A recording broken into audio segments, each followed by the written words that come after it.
여러분, 우리가 이렇게 살아가면서 화내는 것을 잘 조절할 수 있다고 당당하게 말할 수 있는 사람이 과연 몇 사람이나 될까요? 이게 화내는 것을 잘 조절할 수 있다고 이야기하는 사람이 과연 몇 사람이나 될까요? 우리 모두는 아니지만 때로는 어떤 상황 가운데 우리가 여러분 자신이 화가 나면 때로는 또 화를 잘 내고 살아갑니다. 여러분 한번 잘 생각해 보세요. 여러분 자신이 화를 잘 내고 살아갑니다. 그렇죠? 저 자신도 그렇습니다. 화를 잘 냅니다. 여러분 자신도 화를 잘 내죠? 그렇죠. 우리는 참 연약하기 때문에 화를 잘 냅니다. 이것을 먼저 인정해야 됩니다. 그런 감정이 드는 것은 이상한 것이 아닙니다. 그런데 세상 사람들은 거짓과 탐욕, 도둑질 이런 것들이 죄인지 모르고 또 알면서 죄짓고 살아가면서 사는 사람들이 생각보다 많습니다. 이 세상에는 참 많이 있다고 하는 것입니다.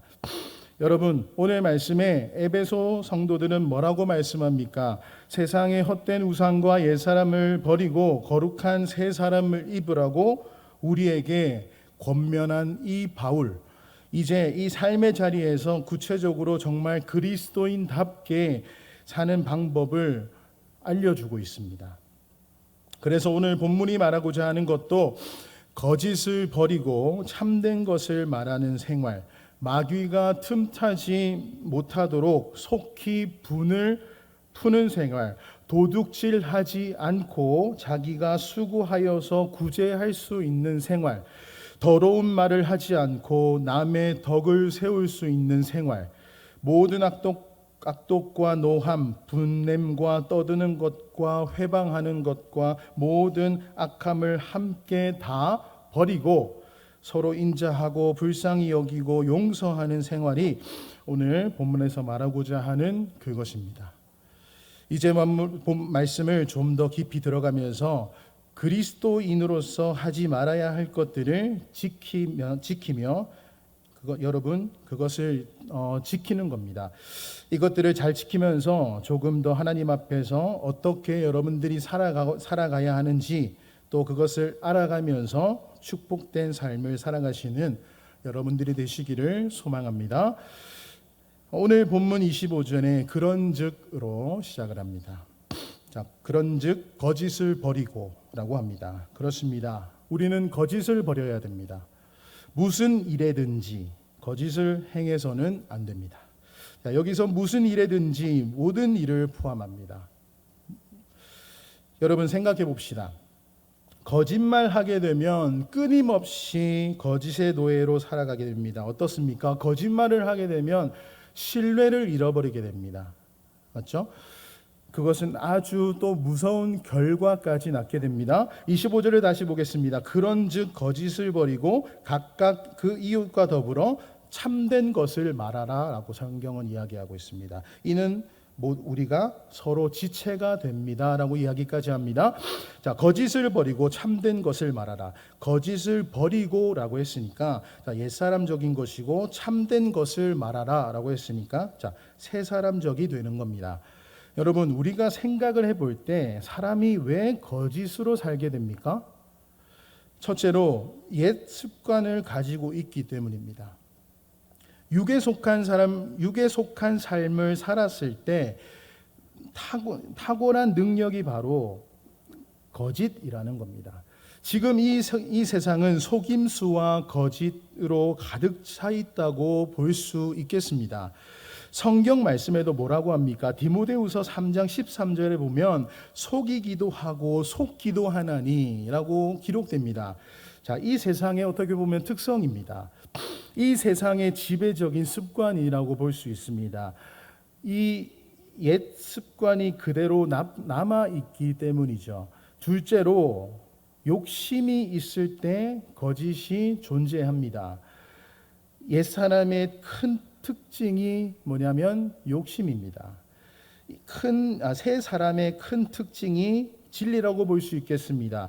요한복음 8장 44절에 보니까 마귀의 거짓말에는 무엇이 있냐고 하냐면 욕심이 있다라고 했습니다.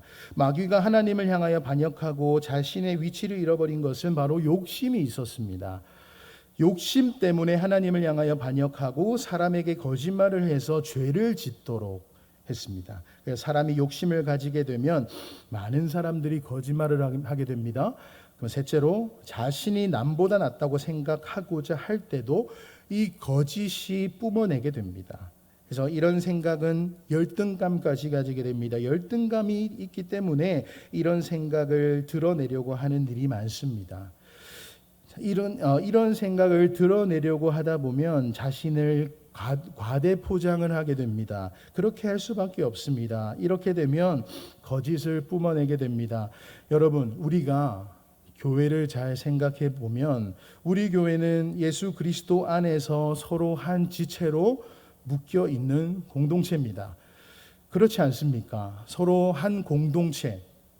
그렇기 때문에 거짓을 버리고 참된 것을 말해야 합니다. 이 땅의 교회는 예수님 안에서 진리로 공동체 안에 서 있어야 합니다.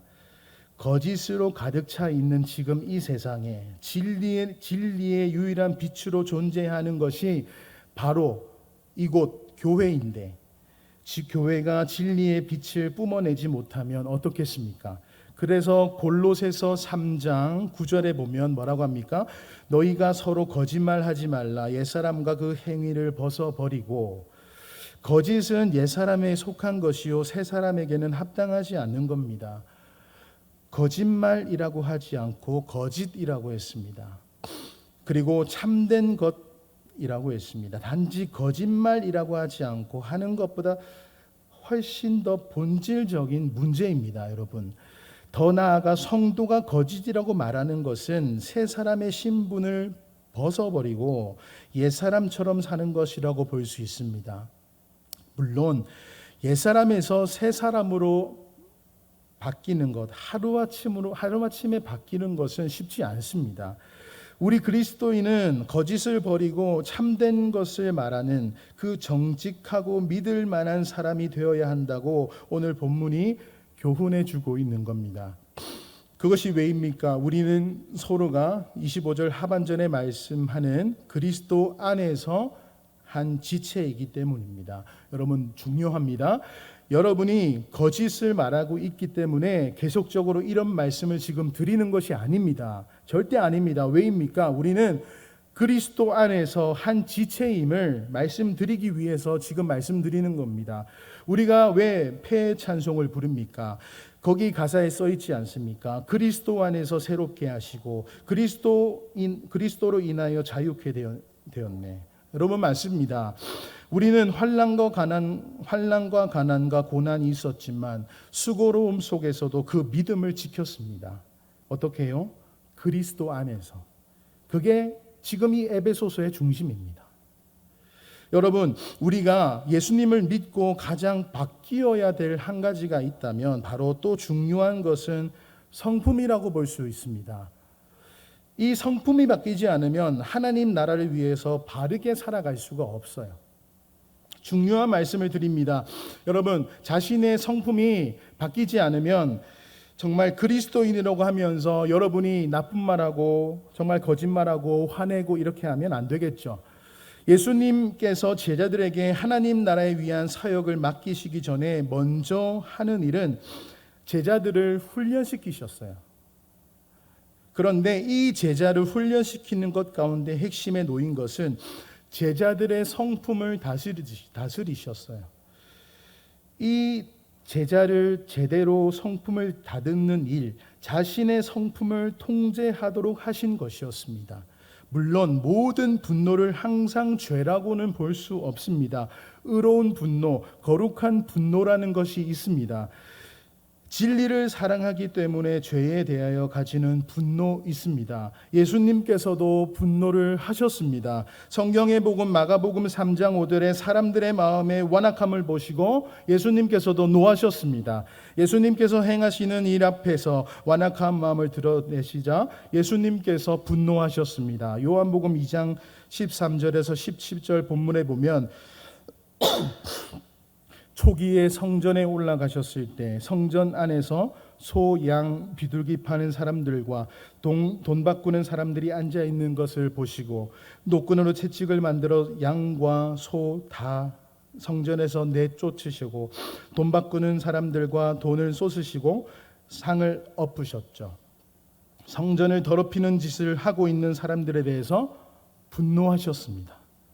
또 시편 79편 5절에 보면 여호와여 어느 때까지일까 영원히 노하시리까 주의 질투가 불 붙듯 하시리까. 하나님의 백성들이 하나님의 진노를 보고 있습니다.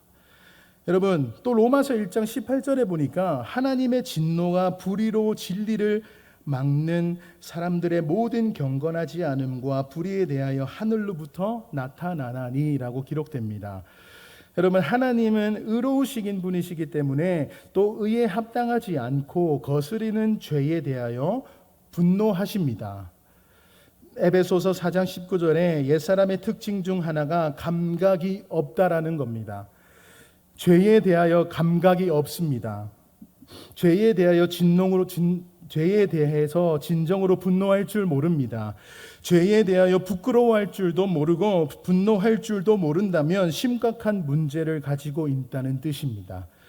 예레미야 8장 11절에도 보면 그들이 가증한 일을 할 때에 부끄러워하였느냐? 아니라 조금도 부끄러워하지 않을 뿐 아니라 얼굴도 붉어지지 아니하였느니라.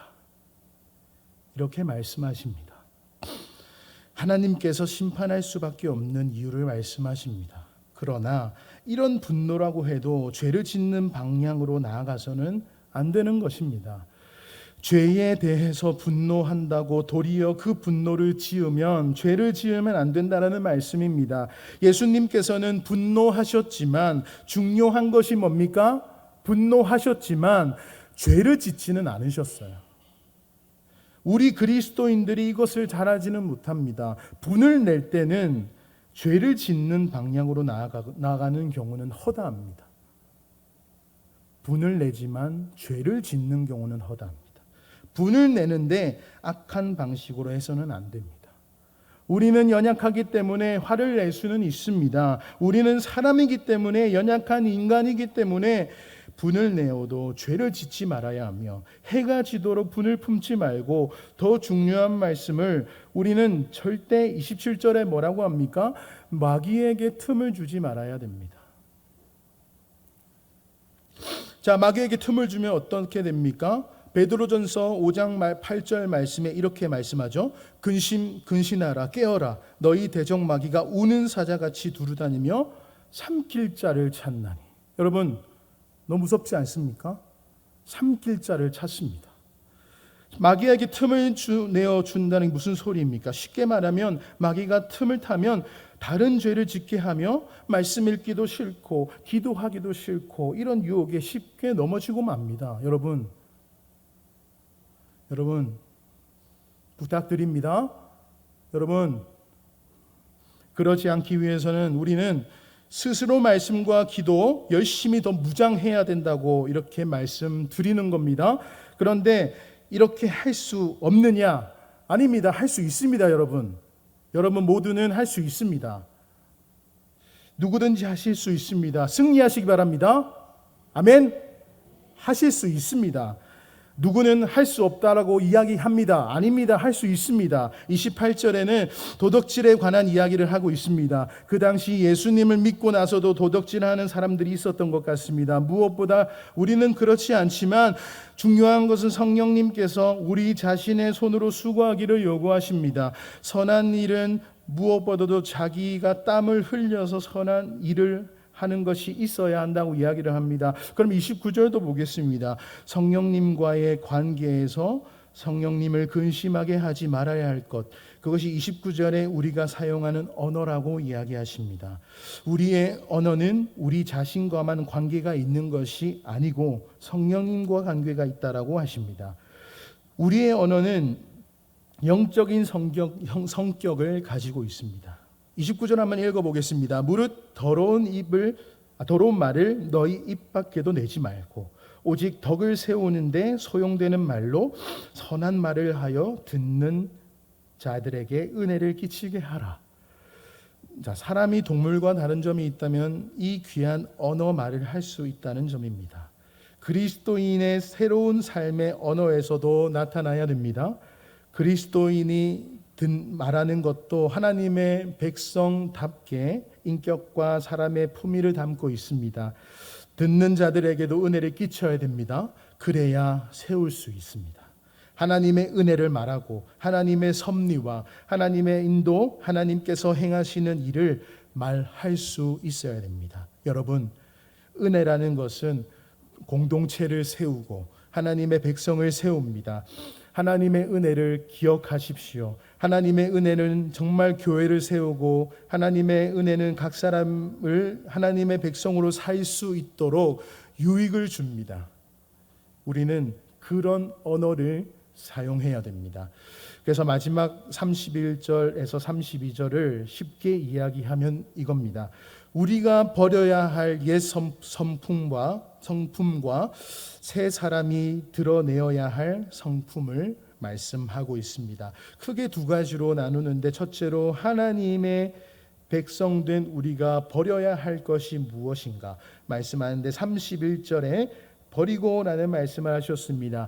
우리 그리스도인들이 버려야 할 것들은 31절입니다. 이것들은 우리와 함께 기뻐하시는 성령님께서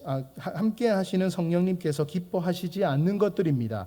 모든 악독, 노함, 분냄, 노하는 것, 떠드는 것, 비방하는 것, 모든 악이 이런 것들이죠.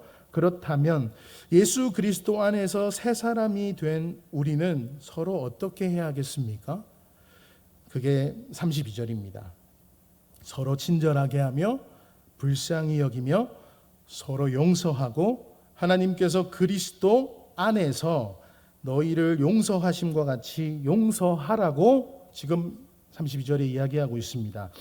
하나님께서 그리스도 안에서 용서하실 때는 우리에게 선한 것이 있어서가 아니라 하나님의 은혜로 하셨다라는 것을 기억하셔야 합니다.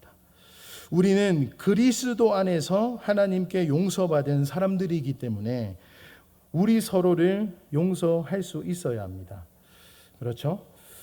결론의 말씀을 정리해 본다면, 여러분, 하나님의 뜻이 명백히 지금 우리에게 주어지고 있습니다. 우리는 예수 그리스도 안에서 새 사람이 지금 모두가 되었습니다.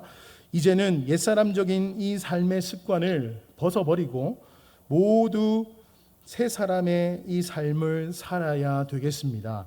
성령님을 근심하게 하지 말고 정말 우리 모두는 이제는 성령님을 기쁘시게 하는 이제 성숙한 그리스도인의 삶을 살아가겠다고, 정말 그렇게 여러분들이 몸부림치면서 살고 싶다고 이번 한 주간 그렇게 주님과 말씀 앞에 철저히 순종하고 주님과 교제하는 우리 광안제일교회 모든 성도님들이 되시기를